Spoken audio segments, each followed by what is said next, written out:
What's up, guys? Welcome to this week's AuraCast. I'm your host, DragonBeaz. I think this is episode 21 off the top of my head. We have two amazing guests to bring on, so let's cross over and bring them in. Ah, and they're on the screen. It worked. Hello. So, we have two people. One's a familiar face, has been on the AuraCast before. That would be GaySuperman, aka Alex. Oh, yes, you go do the little, chin, The poses. Cool. And we have one of our new team members, the master of the failed nuzlocke. That's so mean. It's true. It's very true. Aesirblood, who is just joined the team 2 weeks ago. Has it been 2 weeks? Is it 2 weeks or has it been less than that? I don't know. Oh look, It's 2 or 1. Look, here's the thing. Time is an illusion, and especially in paninis. Yes, it's all a mess. So, for those of you who don't know either of you, we'll start with the returning guest first. GaySuperman, tell us about yourself, what you stream, who you are, your bank details. Theoretically, Social security. I was gonna say. Theoretically, I should know how to do this by now, but I'm very bad at it. I'm GaySuperman, also known as Alex. I'm a grad student in the United States who streams for fun. I stream a variety of games, trying to do low-key stuff right now. I'm mostly doing like Divinity and Baldur's Gate, and occasionally I just throw in some random stuff like Dream Daddy or Overwatch. Just a lot of fun hanging out with people. I do a lot of stream writers. They could not be on the opposite ends of each other. Like Overwatch, massive competitive multiplayer, and Dream Daddy. They're like on the opposite end of the scale. I mean, I like to branch out. It depends on if you're going Robert. It's very cutthroat. Okay. How long have you been streaming for? 3 years now, I think. So you must have started around the same time I did then, because my 3-year anniversary is in May. Oh wow! I started when I started grad school, so that would be approaching 3 years in August. Okay. Yeah. All right, and of course we have our new team member, Aesirblood. Tell us about yourself, what you stream, what havoc you cause. all of it. Like, doesn't matter what I play. It's just death and chaos and havoc. But yes, I'm Aesirblood or Jojo. Either name is cool with me. I play a lot of variety. As mentioned earlier, I am the master of failing nuzlockes. I feel like I've taken that art to a new form. Yeah. Yeah. Look, here's the thing. I give you credit. I'll give you credit where credit is due. I've done one nuzlocke and failed miserably, and I just didn't go back. You go back for more. I've done one nuzlocke in my life, and it just hurts me because I have to throw away my beloveds all the time, and it's so bad. I can't handle the heartbreak. I just put them in a box. Where they just isn't that worse though? How big is this box? You're imprisoning the things. Like I just run free, my child. I failed you, and you're just sit in the corner and think about what you did. Ace has just got a dumpster out the back filled with discarded Pokemon. Pikachu legs and. Yes, see, I'm the one who actually makes the candy for Pokemon. Yeah. Oh no. Yeah, I love when that first came out. I love when with the whole candy dynamic and everyone's like, "Oh, I'm just gonna grind these Pokemon up." Don't even think about it. How sadistic and nasty that sounds. It's like, I'm playing Pokemon Go. Oh, I just grinded up 300 Rattatas and they're all candy now. And at the beginning, it was 90% of the content of the game was going through your box and just pressing candy. It's just how much time have I been destroying? It got really dark for a while. It did. Oh, I mean, it hasn't really improved much, but Fair. So yeah, all right. Well, usually from this point we go into what have you been playing this week? What games have you been up to? What's been consuming your life? Either or. Fire away. I've been doing a Divinity run with a couple of my friends, and evidently, despite the fact that I'm one of the 2 people who have played the game before, I am the dummy. Like, I just keep making huge mistakes, like walking into random combats and then leaving random combats and then getting in the way in the combat. And my cat is there. It's just like laying on the floor in front of like this monster. It's been a good time. Divinity is one of the places where you can just be a fool and have everybody carry you, and it's okay. Because when you just attack random people, you do 90 damage anyway, because yay, Loza. I don't know. Best description ever. Yeah. Thank you. That just sounds like me playing any game ever. God. But for myself, lately I've been getting into some Alien Isolation. Ooh.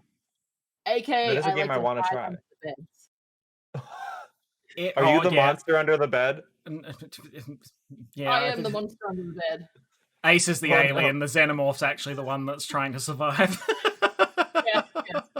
I really want a game that's like that, where you think you're the survivor, but in fact, you're just freaking out all of the monsters that are on their ship.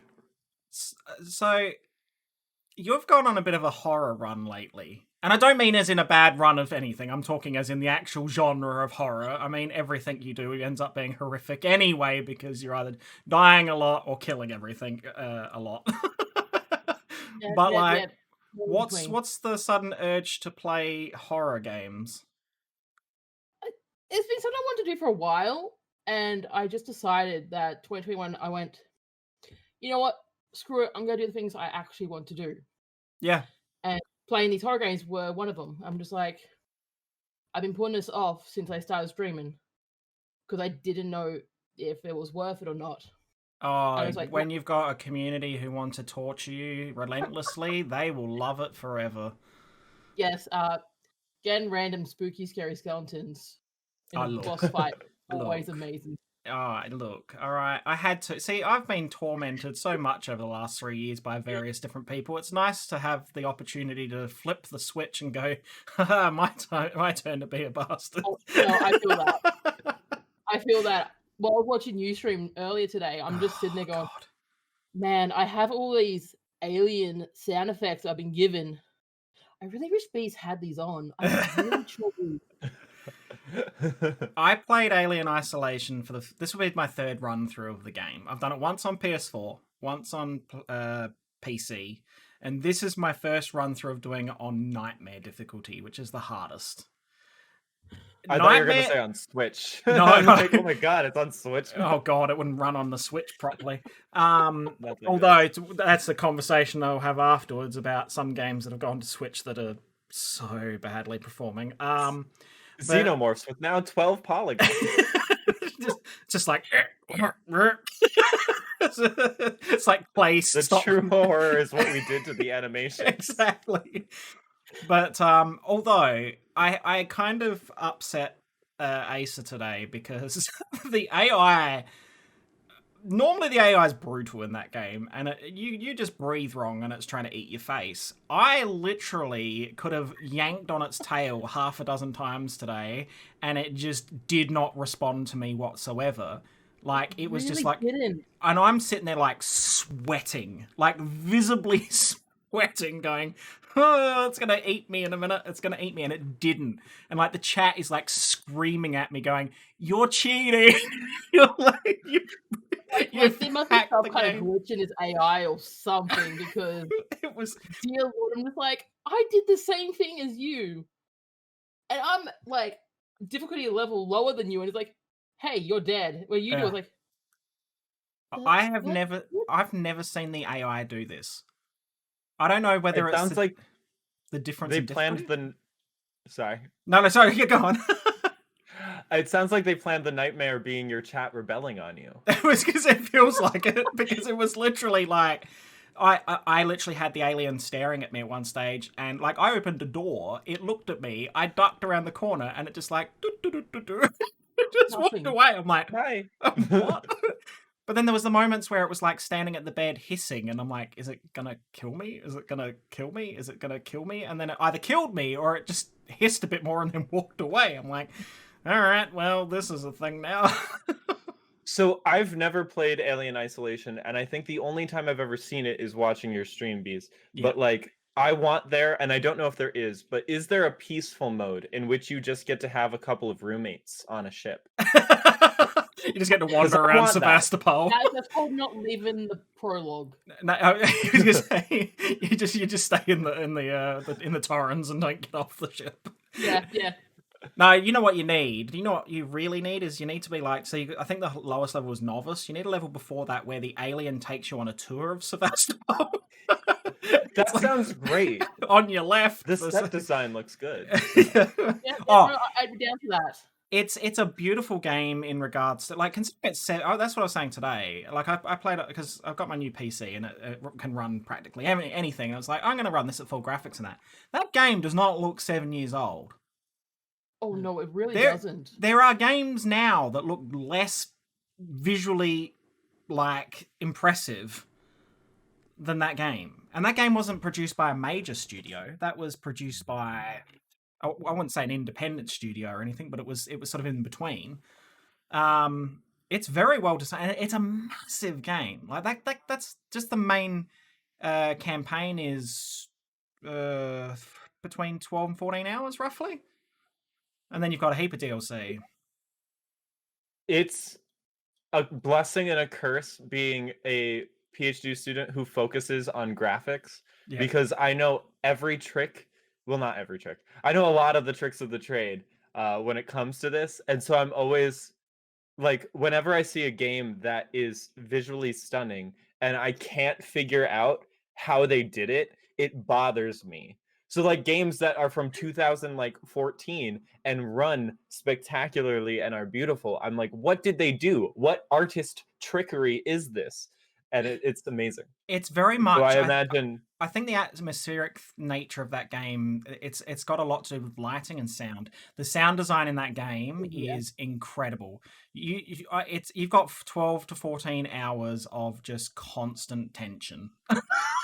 Like it's just, there's not a moment where you're great for my anxiety. Oh, it's an experience I think you should have. But it is very nerve-wracking. It's a very well-designed game in that the only thing that I would say is that the robots get a little more aggravating than scary towards later in the game. I mean, I still have moments where they scare me, especially if they grab you off the floor or something. But like, there's times where like literally today, I got really far in the game considering, and it was like I had like 5 of those working Joes all just chasing me down a hallway, but they sort of like power walk instead of like, they don't run, they're just, like a power walk. You can literally walk at your normal pace and just stay away from them. And they're like, come back here, we want to talk to you about safety. And it's like, there's nothing more horrific than a robot going, I want to talk to you about safety, glowing red eyes. Sounds like Disney World in 3 years, though. It sounds so horrific. But like, the other thing is, I love little touches in games, and this is a really good game for that. I threw a flare, right? Asa probably knows exactly the moment I'm thinking of. I threw a flare. This is around the time there's like 4 or 5 of them wandering around, and they go and investigate, and the robots were all standing around in like a meeting circle, and one had his hands behind his back looking at it, and another one sort of like holding his chin, and they're all staring at this flare in the middle of the ground. Like, just the pure curiosity on these robots' faces. But it was like, who designed this game? Who thought, you know what? I think these robots need to, when there's lots, they need to stand around in a circle having like a meeting. Who threw this flare? Oh, that's not against safety protocol. It's like, okay, all right. So those little interactions. 3 different inspection poses for this. It was like, yeah. But they were. I've never seen it because I've never had that many all of a sudden. Because on the harder difficulty, you might as well not even try to kill them. because they're just brutal. 1 or 2 hits and you're down. But yeah, it was one of those experiences where like, all right, that's the little touches that make a game kind of special in its own little way, you know, like.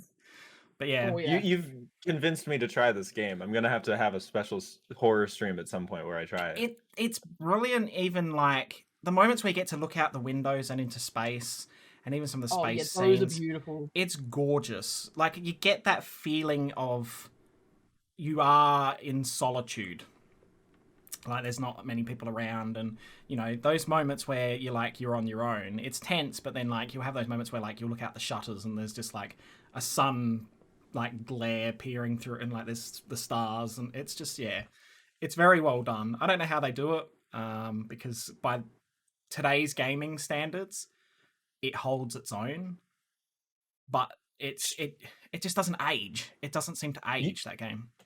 You need to do an immersive playthrough where you turn off chat so you actually feel alone the whole time. Lock the door to your room. Oh no, there's a better mode in this game too. You can turn on your microphone, and it means that if you speak, it will trigger the alien knowing where you are. It can hear you. Oh god! So it's got like it's like proximity chat. Like, nah, no thanks, I'm good. I literally saw that option and went, hell no, no way in hell. And it's really big. Like loud enough as it is normally. I should be used to it though, because I play Phasmo, but it's a different ball game. It's a different ball game. I am terrified of whenever VR like horror games become like the common trend for horror games, because like I'm able to isolate myself just through the fact that there is a screen here, and like if I am in the world of like Outlast, I'm not gonna hold it together. I'm gonna be like shaking. Like, yeah. Oh yeah. I don't play many horror games for the exact reason of I am a big baby and I fall for every jump scare. That's why I play horror games. I mean, the weird thing with Alien Isolation, it's horror, but it's more like suspense thriller. Like some horror games are just outright, oh, this is disgusting and gross. This is more building atmospheric environments, and you know, and that constant feeling of having to check over your shoulder and not sure whether it's, you know, a little sound is the alien's footstep or it's just gone back into the vent, or you know. So, and that's where I say sound design, especially in horror games, sound design in games is so important, because if the sound design is bad, it loses that immersiveness. You know, it's one thing I love about Phasmo. As janky as that game has its moments, the atmosphere in that game is what gives that game the edge. You literally walk into a house and it's creepy, and you hear little things. I really still need to try that game. Oh god, Phasmo is a blast. I've played Phasmophobia with so many people, and it's so much fun. But yeah, we talked about it last stream. Yeah, I'm having a little bit of a break from it at the moment because I haven't put any sort of new stuff out. They're working on it at the moment. But I've put in over 100 hours in Phasmo, which is a lot for that kind of game. That type of game that's just like the same type of match over and over again, I tend to have difficulty getting into. The only games that I've done that with are like Overwatch and Apex Legends, where it's like the same type of activity each time, not like progression. So like it means a lot for a game in which like how it's going to end up, because you're playing against real people and it's always going to be different. Yeah, that's true. Yeah, I mean they've been pretty good in regards to like each game in Phasmo feels different, and it also depends on who you're playing with. If you're playing with the same people over and over again, it becomes very familiar. But going into a new group setting is always an interesting one, because people play it differently. Some people are really reckless, some people are really careful, you know, and it's like, it changes the dynamic of the game, but. You know, yeah. So you said about VR. Funny enough, that actually segues into something I was going to talk about, is that PlayStation have released the controller for the new VR when it comes out. Have you seen it? I have not, but I want to. All right, hang on. I'll send a link in our little how do we find it? In our DMs here. It is a weird looking controller. Oh, that is. It is not what I expected when I seen it. It's like they wanted to make the Go controller, but they wanted to protect your wrist from like a sword or something. Like the Go controller that had like the little like this is the Rift controller. Yeah. They really like these rings. I don't know why. But the Go controller is like this, but it basically had no like stock here. And they're just like, let's do that, but more. Why? Honestly, I looked at it and I thought of those balls that you put the shapes into and you can pull apart. Oh yeah, I know I know the one you're talking about. It's a puzzle. It's a like puzzle thing. Yeah, and all the pieces fit together and makes a perfect sphere. It does give you that. Just like those two halves pulled apart. It also kind of just looks like abstract art that you'd see in a museum. Yeah, that's it's got that feel about it. Like they're really I'm wondering weird. if it's kind of an attempt because nobody ever puts the strap on their wrist for any type of thing. So I'm wondering if they're just trying to encase your hand a little more by having it like another thing here so that like you don't throw your controller across the house. So they're saying that because no one ever puts straps on. Their quote is that the PS5 VR controller has an orb shape that Sony says will allow you to hold it naturally. That doesn't look that natural. It doesn't. It looks looks really awkward to me. I don't know if that's me, but I guess it depends. It depends on the grip, the actual, because the rest of it's just plastic that goes around your hand. The grip itself would have to be a good grip, otherwise it would feel very weird. Do they have another? Oh, they do have another shot of it. I'm trying because this has a little bit of a balancing problem. It's not horrendous. Yeah. So I'm wondering if maybe it's just like a weight thing, so it feels like you're not holding anything. Ah, so you're saying like the controller bit so balances with maybe there is some weight in the other half of that orb thing, so it kind of feels evened out. Maybe I don't know because they don't really explain like they don't explain why it's that shape other than it's comfortable. And I'm just like, it just doesn't look comfortable. Because they show an up-close picture of where the joystick and that is, and it's a right-angled piece. So, yeah, it's really small, too. So like, that means you literally can only use your thumb. It's just weird. You generally only use your thumb because you're holding it with the rest of your hand. That's fair. I'm not very experienced with VR, so... That's fair. I work in VR, so... Adaptive triggers, which is what we got on the DualSense controller. So that already exists. Yeah. Haptic feedback. So every sensation of the game will feel more impactful, textured, and nuanced. When you traverse through rocky desert or trading blows in melee combat, you'll feel the difference, magnifying the extraordinary visual and audio experience that's so central to VR. So... I like to give the benefit of the doubt on this type of thing, but I like the Rift controller. I'm a big fan. I've had the Rift controller for a while now, and it's what I'm used to. And I just feel like this is the Rift controller, but they made things smaller, and I hate that. I like things having size so I can distinguish between them. The controller can detect your fingers without any pressing in the areas where you place your thumb, index, or middle fingers. This enables you to make the more natural gestures with your hands during gameplay. So it must detect... When you're not using the joysticks and that, it must also detect your fingers on the bits that you hold. They already have that. It's called capacitive sensors. It means like when you're just holding the... I'm sorry, I keep using this prop. When you're just holding it, if you're just barely touching something like this, it can tell that your finger's down and you can animate based off of that.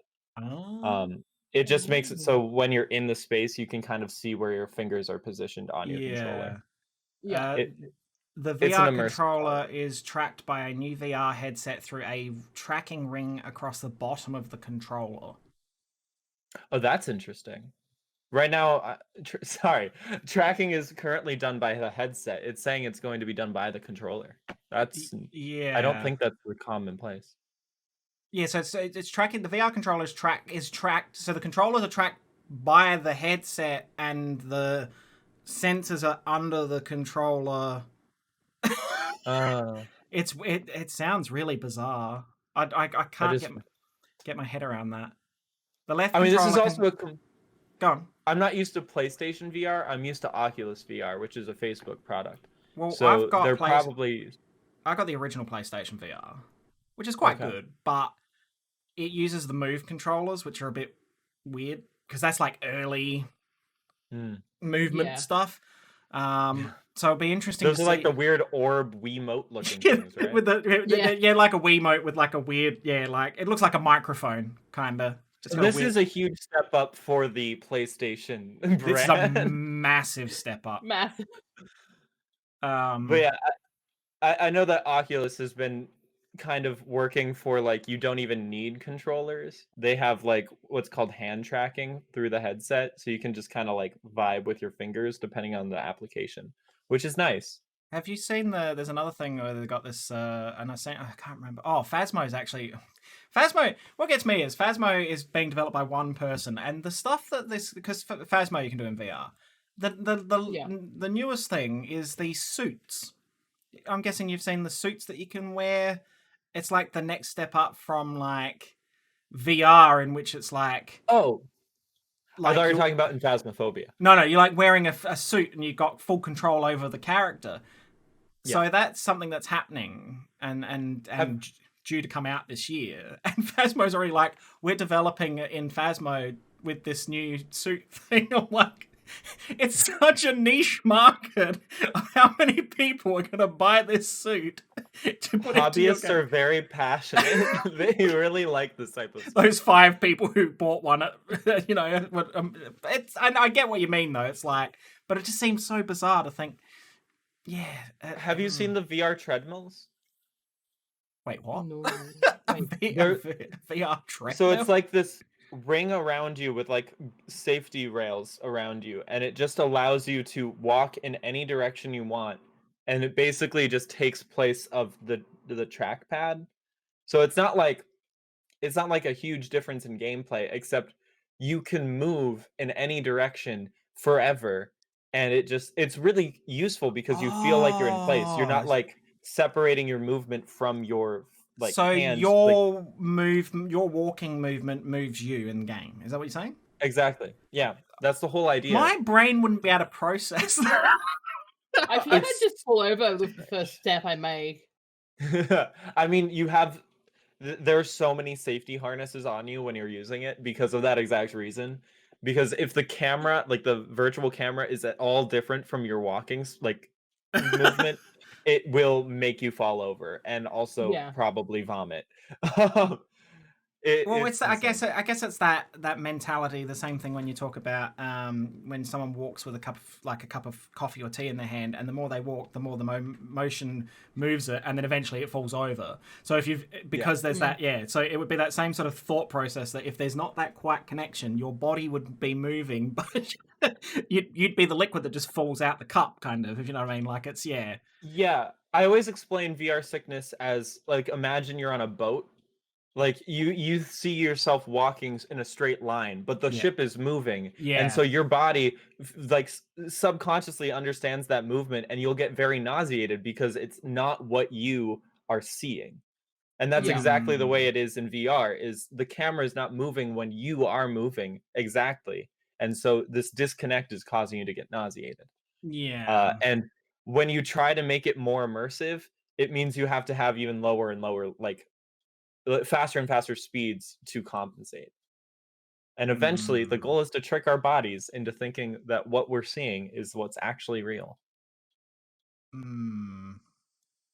Sorry, I just nerded out. So no, it's such a fascinating and like not underdeveloped as such, but it's such a an unknown territory in gaming, in that it's still very much under like development and improvement. It's so weird because in my like area, we've all been like dealing with this stuff for the past like 25 years. VR has been like an active research topic for over 25 years. Almost. When was Sutherland? Like 68? So like forever now. I'm not doing the math at the moment.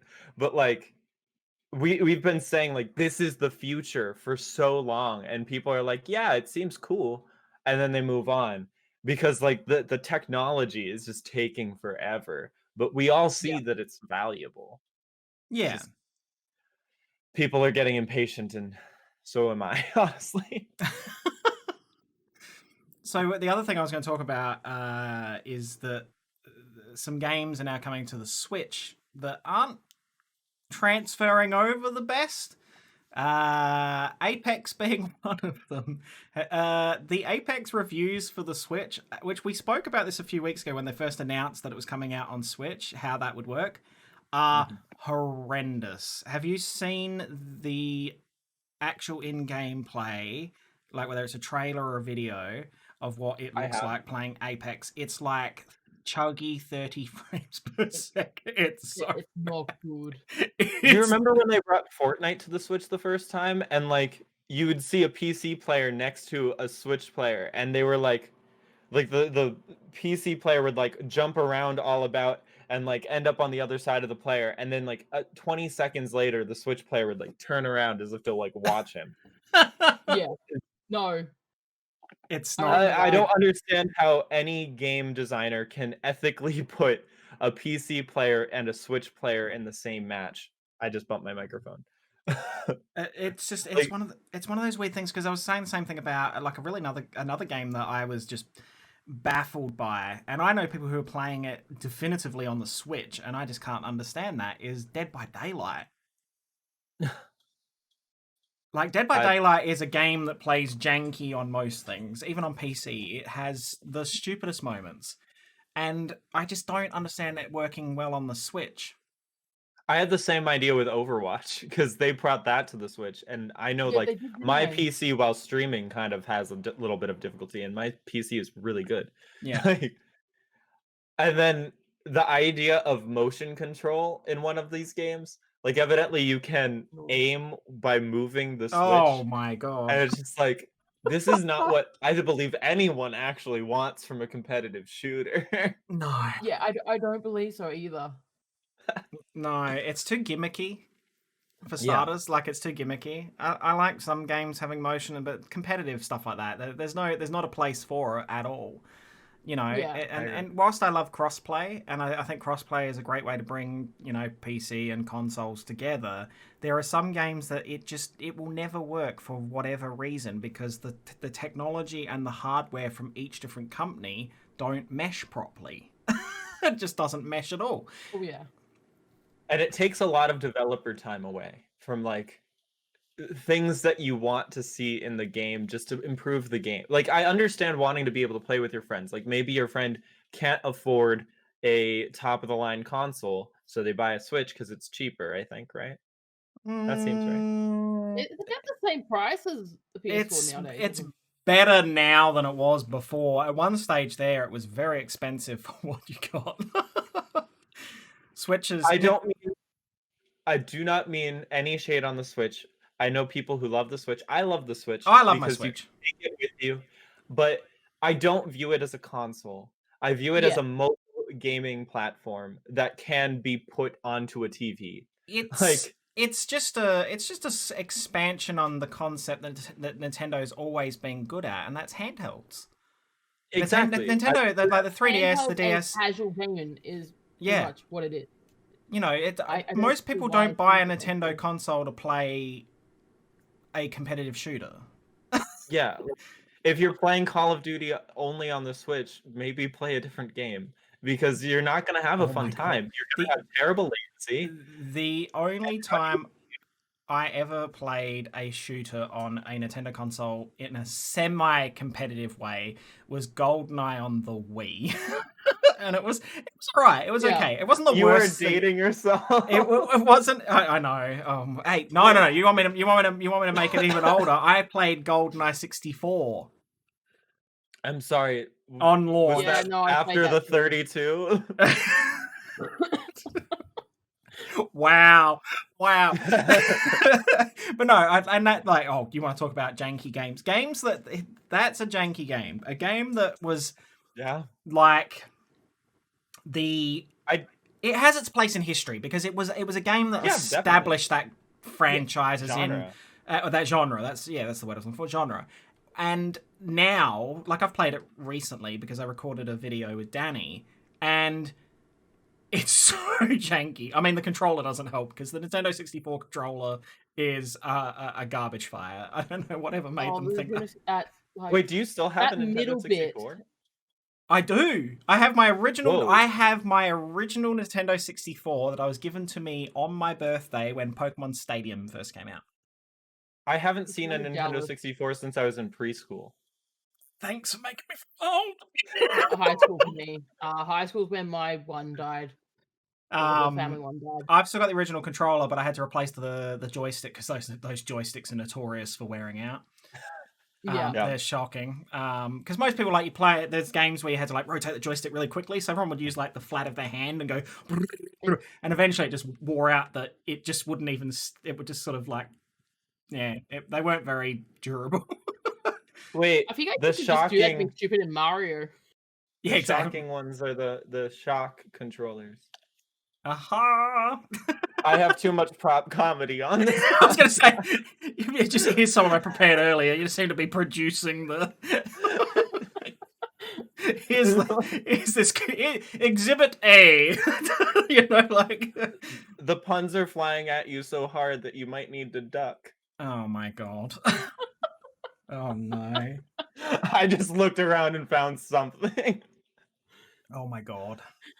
But no, it's a weird time in which there are some games that lend themselves, like a lot of indie games work incredibly well on the Switch, and I think that's a really good home for them. I think it's a really. I'm not saying they shouldn't be on other things, but they work well on the Switch. Anything that is single player, anything that doesn't require latency, I think is great on the Switch. Yeah, like party games and things like that are cool. That kind of stuff. But I would even say the pirate Sea of Thieves, like, go hog wild. I would love for Sea of Thieves to come to the Switch. Yeah, right. that would be amazing because those graphics are it's made by Rare, so Rare are the ones that made a whole heap of Nintendo era games. Some of the real classic games that people still love. Like Banjo-Kazooie and GoldenEye 64 and all those ones. Like they were the kings of gaming for a long time there, before Microsoft bought them and things went horribly awry for a while there. And then they ruined some things. And then they were developing Kinect games. The people who made some of the most groundbreaking games in the sort of Nintendo 64 era were then making Kinect games. To be fair, for a while there, people really thought the Kinect was going to catch on, because it was the first thing that allowed you to play a game without a controller. Like, your body became the controller. Sorry, this is again in my passion area of loosely became VR. your controller. Oh my god. Oh yeah, it was bad. It was the first thing in that line of technology, and people assumed something would come along and make the Kinect better, and it didn't. Until the Magic Leap, which happened like 4 years ago. And then they just got rid of it altogether. The Kinect you can't even buy anymore. It's not a thing that comes with. Oh yeah. Mm-hmm. So, but the technology is in use in props. The Oculus Quest. Oh, there you go. Oh my god. Just have a, you can't see anything. You can't see anything around Alex, but it's just like, all right, I'll need this prop. I'll need this prop.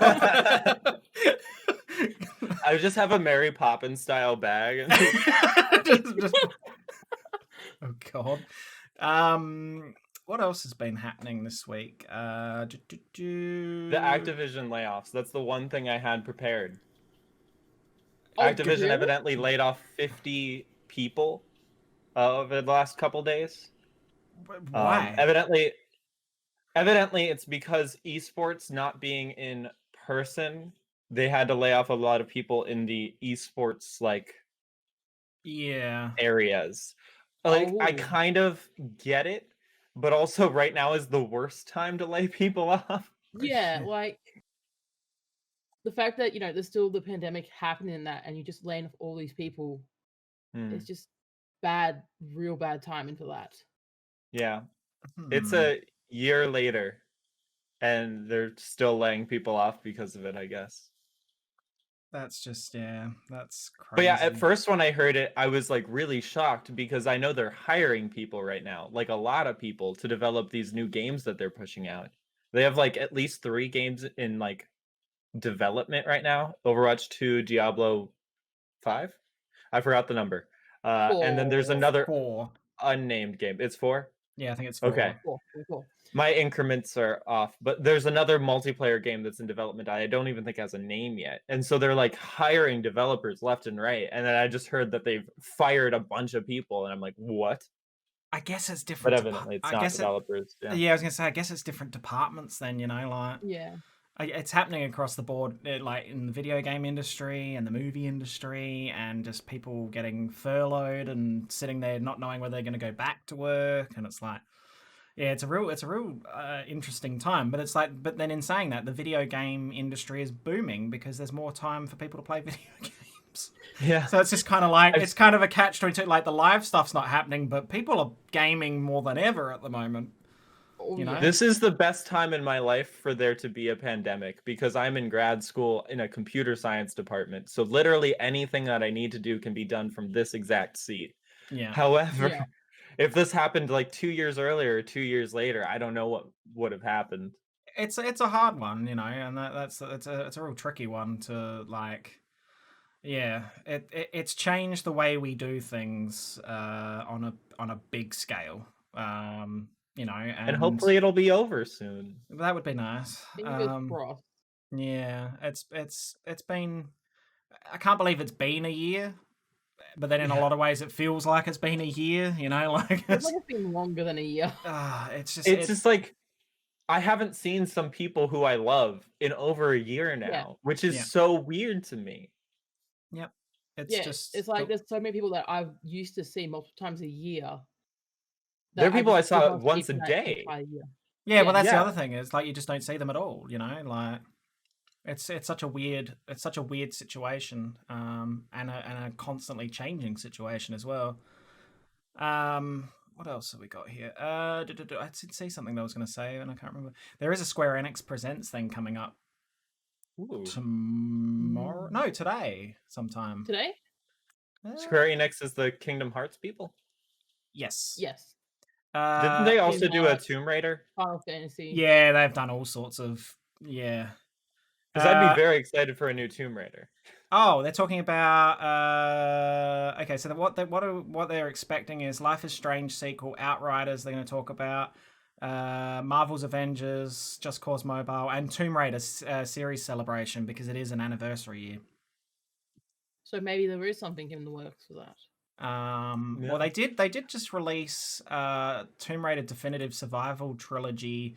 So that will have Tomb Raider, Rise of the Tomb Raider, and Shadow of the Tomb Raider, and it's only $20.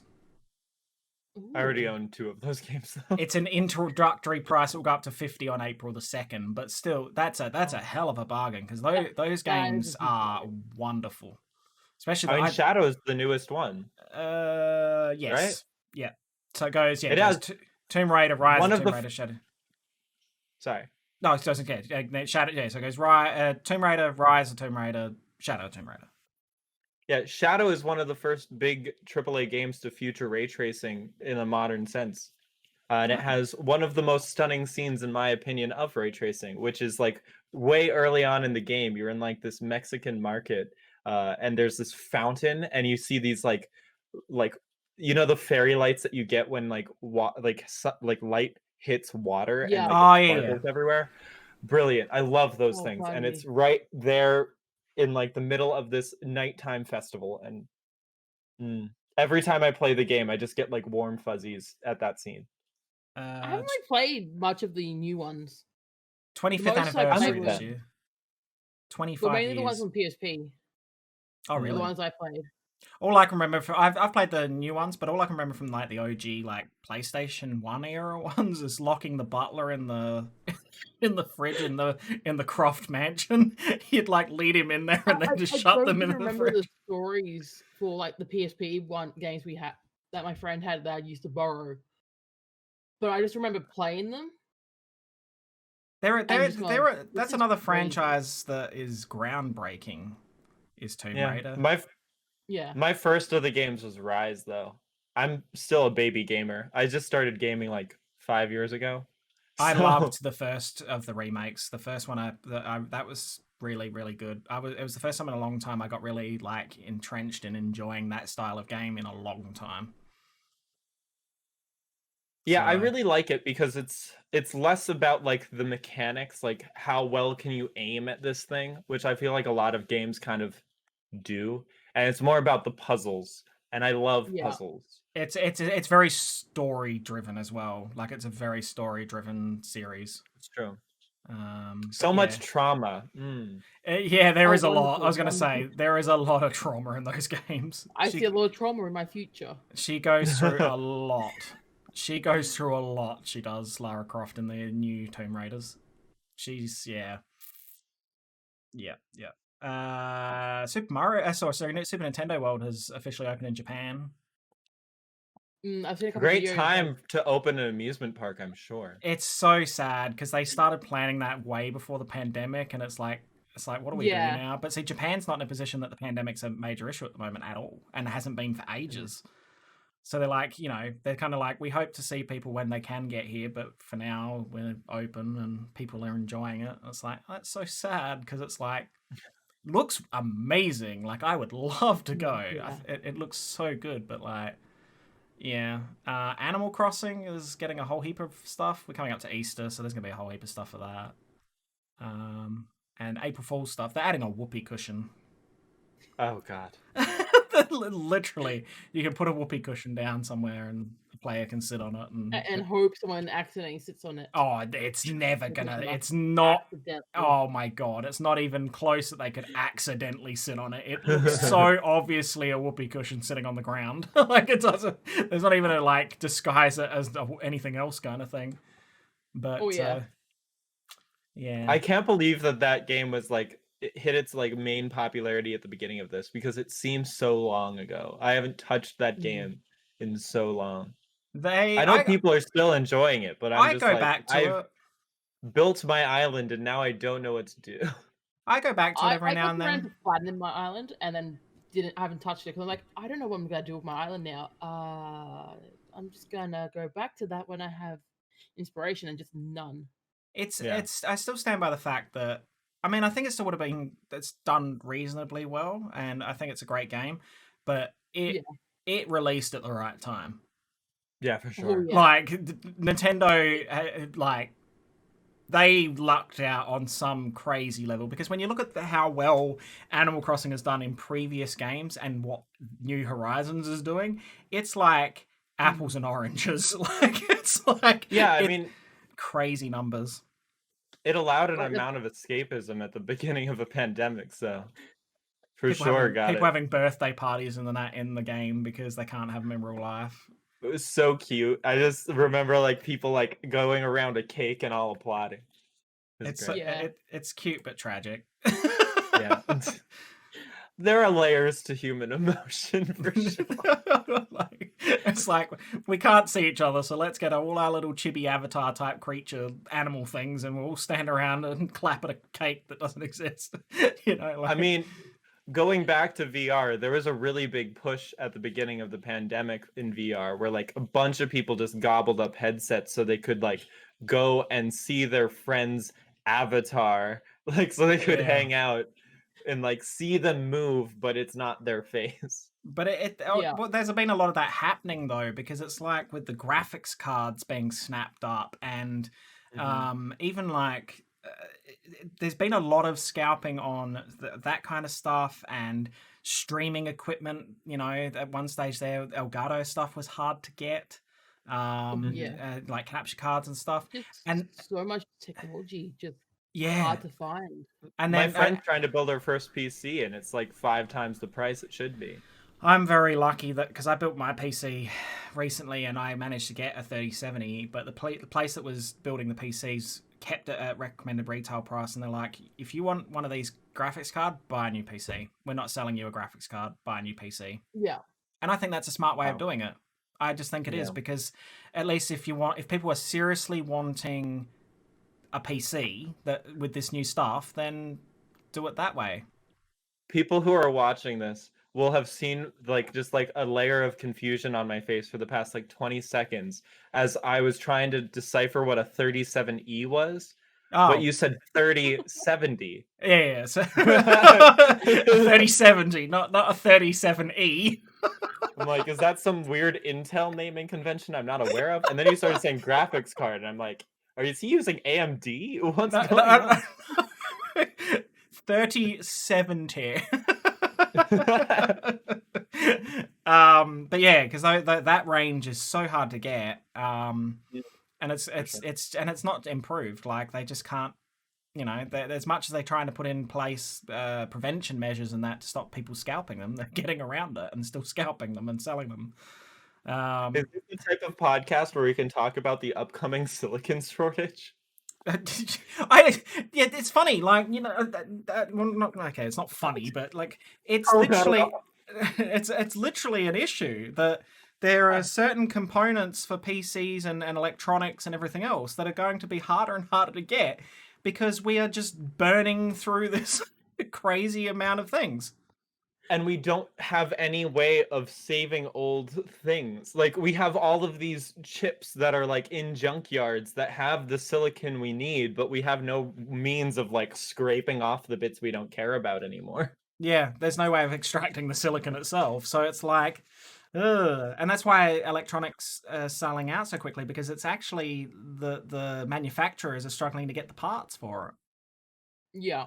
And it's like, oh, all right, well, that's going to be an issue because that was the concerns when the PlayStation 5 and the new Xbox and even now they're talking about a Switch Pro of some description, is that these things are going to struggle because the demand is way higher than what they can actually produce for the most part.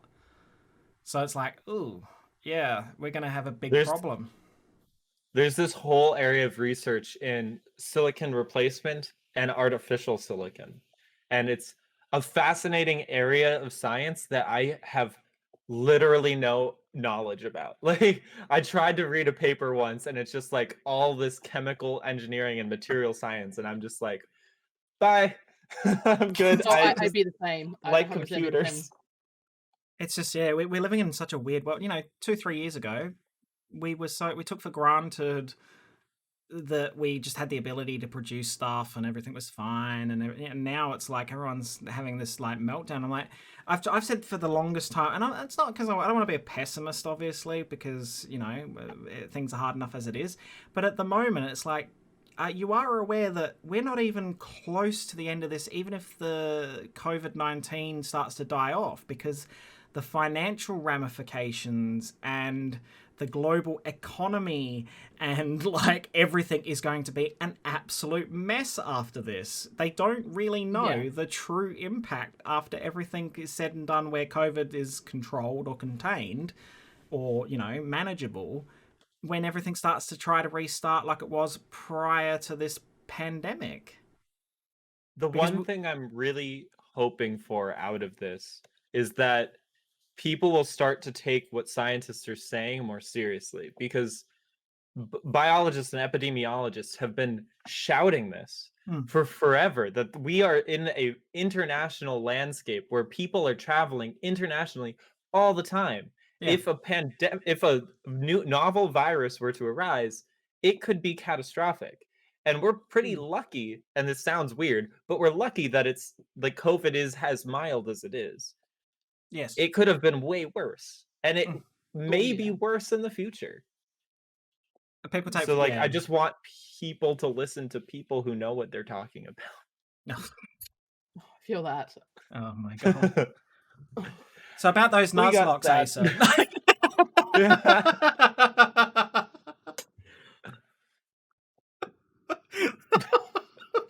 You look so defeated by that comment. You look so defeated by that comment. Oh my god! What was your first? Okay, let's end on a bit more of a happier. Well, maybe for us, maybe not for you. But what was the first game you nuzlocked in? I'm so curious. I haven't actually asked you this. What was the first game you did a nuzlock in? Oh, buddy, I think it was Fire Red. Oh wow! Okay. I think it was Fire Red. It's only in the past couple of years that I've done it. Yeah. Okay, since I've known Chris, because he's one who introduced me to nuzlockes. Yeah. But I think the first one we did together was Fire Red. Yeah. The only one I've completed is Soul Silver. Okay. Oh, good game. So I've completed one. Yay! Yay! Oh, my knowledge of the levels of Pokemon are vastly deficient. I know what Emerald is because it's the one that I had an emulator of for a very long time. Yeah. So that's I know my first game 3? was Yellow. That's Gen 1. Gen 1 was great. I played on my dad's yeah. Game Boy Color. Oh, did you have one of those little clip-in light things so you could see the screen? You know, that plugged in the side. No. Oh, that's so. I just had to. I just had the to right gain angle. The right... yeah. just. I don't think anyone ever sat there looking at a Game Boy front on. It was always to the left or to the right. Just get that river light. I'm sorry. What is this phrase you just used? Full Tom? No, front on. Front on. Full Tom. Oh my god, Alex. I don't know your Australian turns of phrase. Like if you look at if you're looking at it from the front on. Yeah, I get it now. I just assumed you were using like an idiom that I didn't understand. Oh, some stupid Aussie slang. Aussie slang, yeah. I was gonna say we're good at that. We're good at that. But no, yeah. I'm trying to think of a single Aussieism I know, and I can't think of any. Just call everyone mate, and you're good. Yeah, mate. Yeah, mate. nah. Yeah, nah. I figured that is one of the we... things that would really bother people is just like saying mate to Australians all the time. It's like talking about putting something on the Barbie. Oh my god. Okay, so let me just clear that up a bit. I mean, we do. Firstly, we don't call them shrimp. They're prawns. They're prawns, yeah. Secondly, it's not something common that we barbecue, and I don't know where this came from. We don't probably Outback Steakhouse.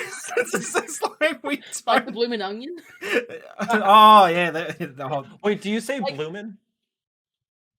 What else you meant to say? I never have said it in my life until I learned of that food item. But what else is it? Bloomin'. I'm just like, it's bloomin'. Like someone can be a bloomin' idiot, right? Oh yeah, you can call someone a bloomin' idiot. It's bloody. Or bloody. We use bloody a lot. As an American, before Harry Potter became a thing, the term bloody singularly meant like having blood upon your person. And the first time I read that in the book, I was like devastated. I'm like, you're a bloody idiot? What happened? Was you covered in blood? I just didn't understand at first. I have those moments all the time, and I mean, I'm living in a completely different country, obviously, to where I've grown up and that. And so I'll say things, and Danny will quite often look at me and go, "What on earth are you on about? Like, what are you talking about?" Yeah. But then I'll say it to like my friends Kaylee and Larissa and that, and they know exactly what I'm saying because they're Australian. So it's like, all right. But yeah, nah is another thing. We do that a lot. We say yeah, nah. There was a thing that was developed. Someone developed a fan-made concept for a Pokemon game series, and it was Pokemon Yeah and Pokemon Nah, and it was set in Australia, and it looked brilliant. I remember that. I saw that actually, and I'm like, oh my god, I want this. I want this in my life. Yeah, I would definitely enjoy an Australian Pokemon game. I view Australia as this beautiful land filled with things that want to kill me. So like I would never go. I would just singularly never go. But like a VR application that let me travel in Australia, I would be very happy about. Here's the thing. It is a beautiful country, and I love my home country. I do. And it's a diverse place with many different, like, you go up north, it's tropical. You go down south, it's more like European, if you want to call it that, and cold and whatever else. And then you have, hot and horrible and whatever else. But not everything will kill you. That's the one. I mean, we've got poisonous snake. Like we don't just go down the street and there's suddenly a snake there. Well, it depends on where you live, I suppose. But the people got this images of like kangaroos, us riding around in kangaroos and all these other weird images in their heads. I'm like, where do you get this stuff from? To be fair, I view it more as I viewed Texas, where it's just like, I was told you have like large spiders that might be in your house. Yeah. Or scorpions, maybe. I don't know. Oh, scorpions, not so much. Not so much with the scorpions. I mean, depends on. I know that's the thing in Texas. But spiders, my sister moved to Texas, and I am terrified for her life. I mean, the worst thing about the spiders in Australia is that they are big, but most of them actually are more frightened of you than anything else. Like huntsman spiders, which is the most common sort of spider for the most part. That's a terrifying name of a spider. They hunt men. Well, they just don't, though. They literally are more inclined to run away from you than they are to attack. Then why are they called? I don't know. You actually have in the household. They keep the flies away. They're good. They keep the flies away. They also eat the smaller whitetails, redbacks. Yeah, they're the spiders. Spiders that are more. Oh, those are spiders. Yeah, redbacks and whitetails are some of the most deadly spiders in the world. We have a color, black widows. Oh yes, they're maybe we can collect the rainbow of spiders. We're really triggering someone in our audience right now.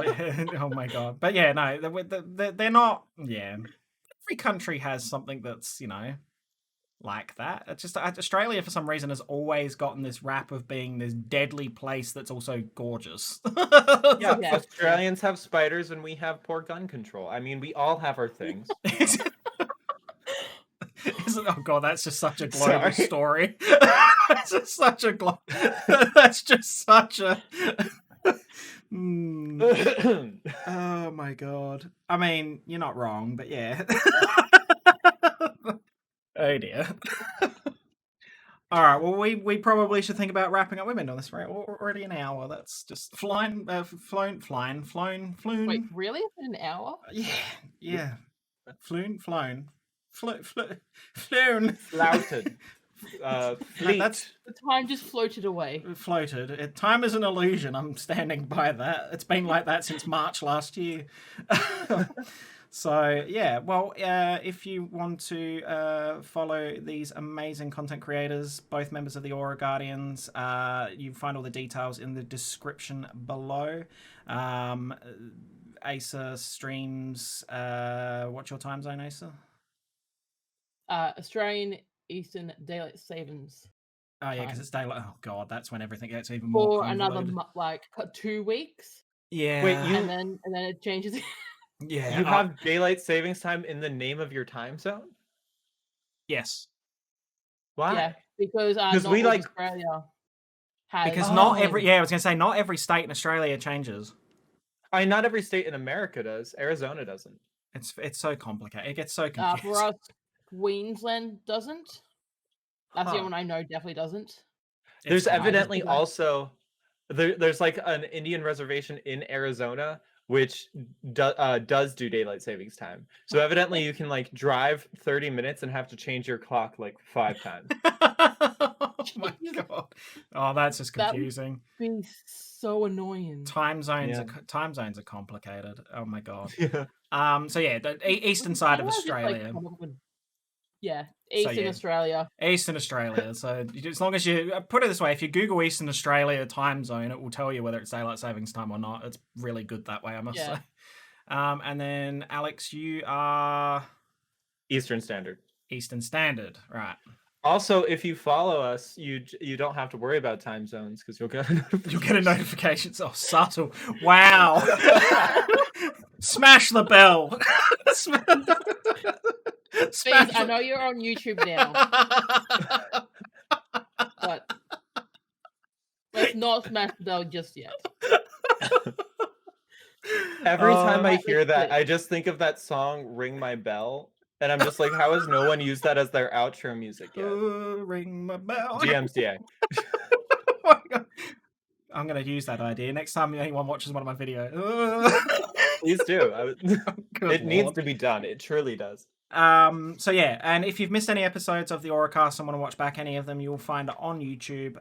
Also, you'll find it on Google Podcasts, Apple Podcasts, and Spotify in audio format.